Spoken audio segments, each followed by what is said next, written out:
You're watching Let the Quran Speak, and now we answer questions from you. If you have a question, visit our website, QuranSpeaks.com. Dr. Shabir, the question we have here is an interesting one. It says, I'm a new Muslim, and I'm finding it very difficult to figure out what's halal and haram in terms of ingredients. When I go to the store, I spend a lot of time looking up ingredients, and it's getting frustrating. Do you have advice about what's haram and what's not? What about things like bread, ice cream, and cheese? Yeah, so let me start from the bottom, and then we look at more general considerations. Yes. The simple thing that Muslims need to bear in mind is that the small ingredients in larger containers of things do not render the whole containers to be impure if the small ingredients themselves are impure.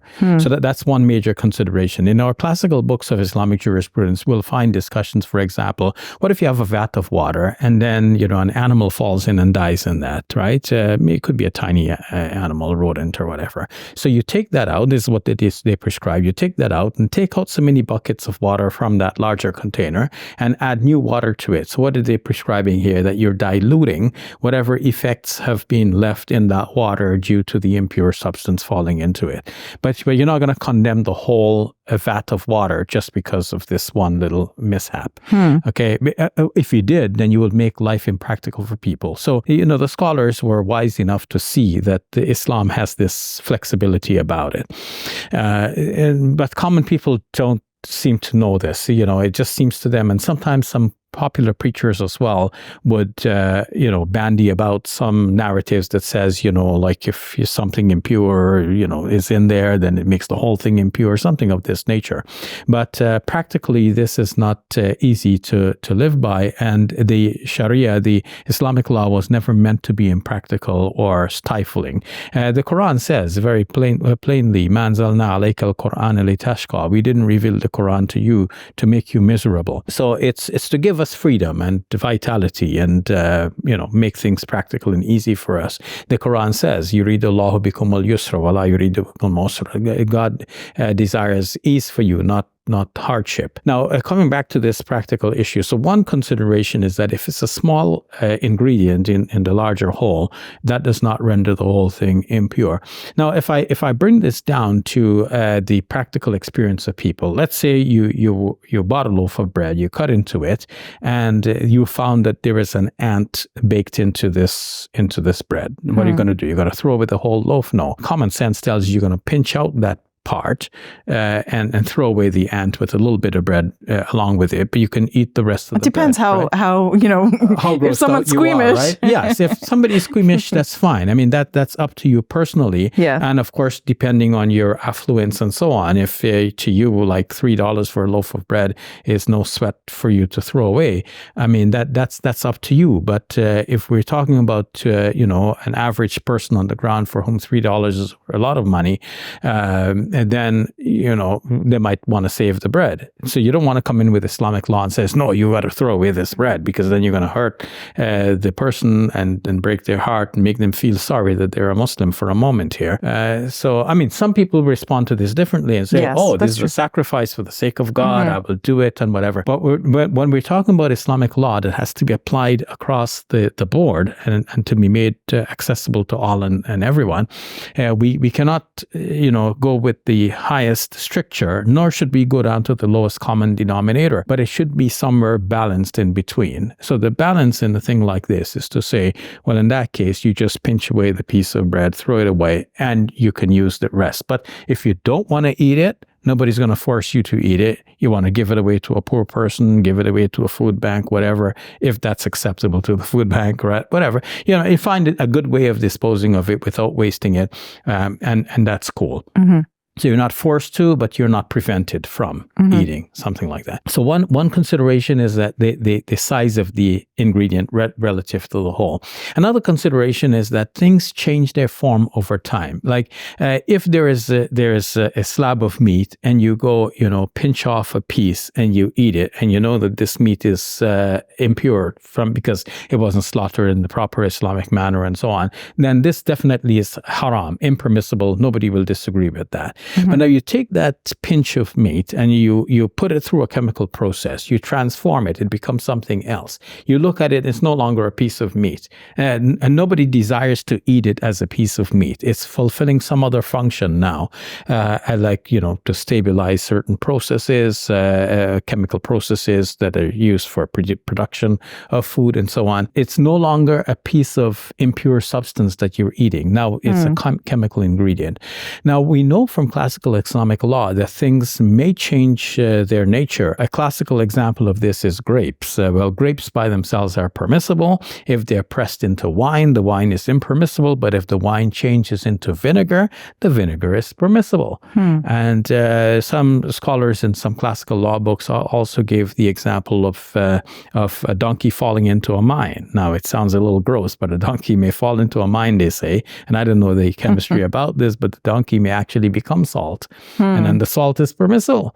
So I know I don't want to gross you out and our viewers, but this is what they said. Of course, they were dealing with situations, that in modern times probably doesn't happen, but they had to be practical as well. So in the upshot of all of this is that Islamic law was meant to be practical, and it's not to cater for the absolute elite, nor is it going to go down to the lowest common denominator, but it's going to find a happy medium in between. And the happy medium is to say that on the one hand, if it's a small bit of ingredient, in a larger container of food, then it doesn't affect the larger container of food. It does not pollute the whole.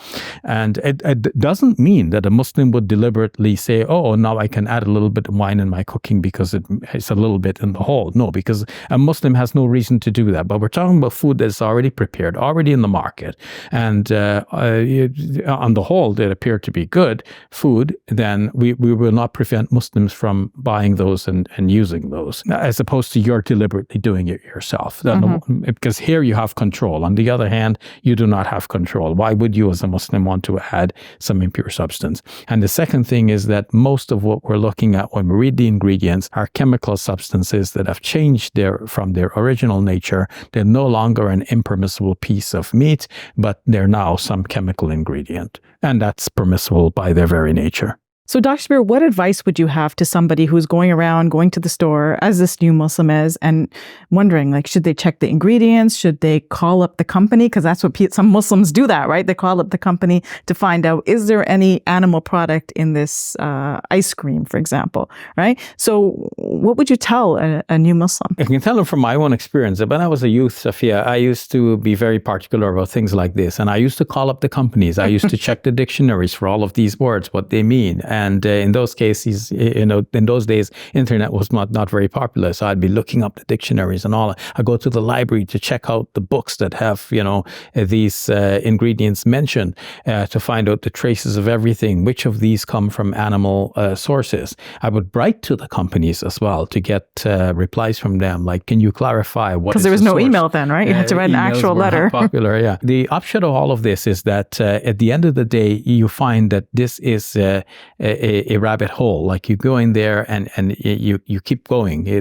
One ingredient after another, and one thing becomes ruled out as a result of this kind of search. With those principles in mind, if you want to absolutely avoid anything that has any trace of this, then you start declaring this to be haram and that to be haram and that to be haram. Until it came to milk, when we found that milk contains BHA and BHT, and some of these are linked to animal sources, and I forget the details now, but that drove me to think that all milk is, that's commonly available in the stores, would be impermissible, until somebody said, but goat's milk don't have this.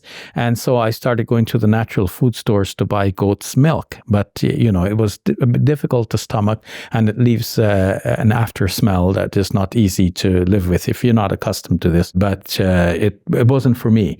And then it was rumored that an Islamic organization was making money by approving a certain milk, which was then being marketed as though as under the label of halal milk. So that's the extent to which one can go with this if one wants to keep pursuing this. But looking back at this big picture, is this what Islam is meant to be? Like this kind of stricture that makes it so difficult for Muslims to use common and everyday items that are available everywhere? And the answer is no. Islam was meant to be practical. It's not meant to be like this. In fact, the Quran tells us that this is a balanced ummah, balanced community. And the Quran, speaking about this, says in Surah 2, verse number 143, وَكَذَلِكَ جَعَلْنَاكُمْ أُمَّةً وَسَطًا. So thus we have made you a middle nation, a balanced nation. And in the 22nd chapter of the Quran, God tells us that He again made this a balanced nation. وَمَا جَعَلَ عَلَيْكُمْ فِي الدِّينِ مِنْ حَرَجٍ, and has not placed on you any difficulty in religion. So with all of this in mind, we should ask now, where's the balance? Now we know that Islam came in the scene where Judaism and Christianity had already been established. And Judaism is known for its strict rulings, especially in Rabbinic Judaism, where the scholars have worked out detailed rulings in the Mishnah and then eventually in the Talmud. On the other hand, we have Christianity, which has very little rules. Of course, good principles, no doubt, but in terms of legal rulings, very few compared with Judaism. Now, Islam was meant to be the balanced and middle way. Where's the middle way between these two?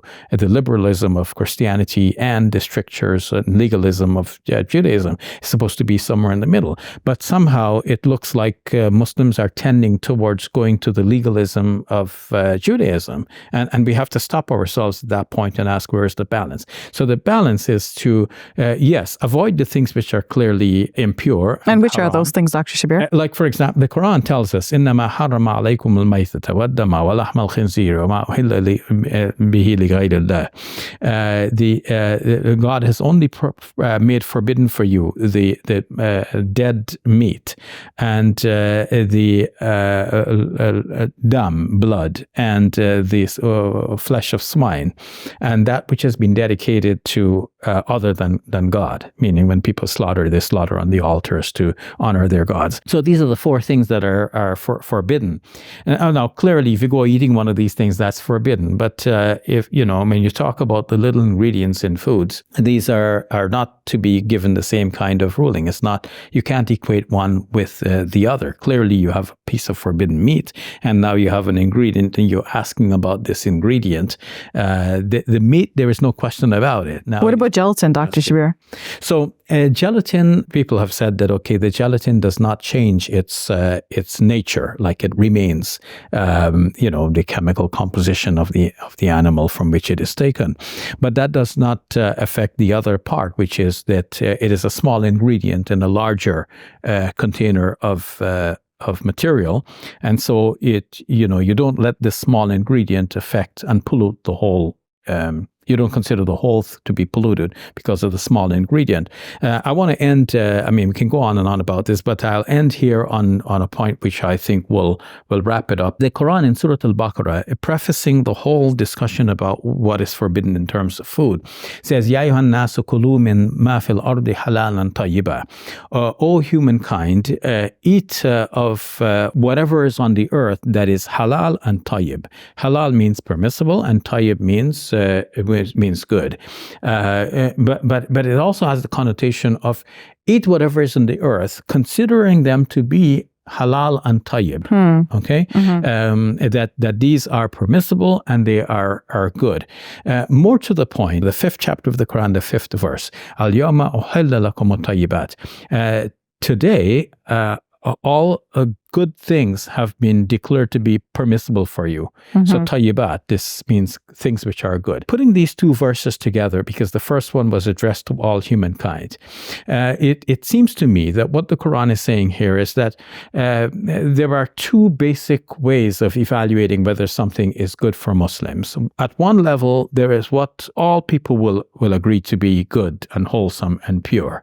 But a Muslim will have another level, a religious level, which says, okay, based on our religious law, even though this thing looks good, like the two pieces of meat look the same, the one that is slaughtered by a Muslim, the one that is not slaughtered by a Muslim. Okay, so they look the same, but I'm only going to eat the one that's slaughtered by the Muslim.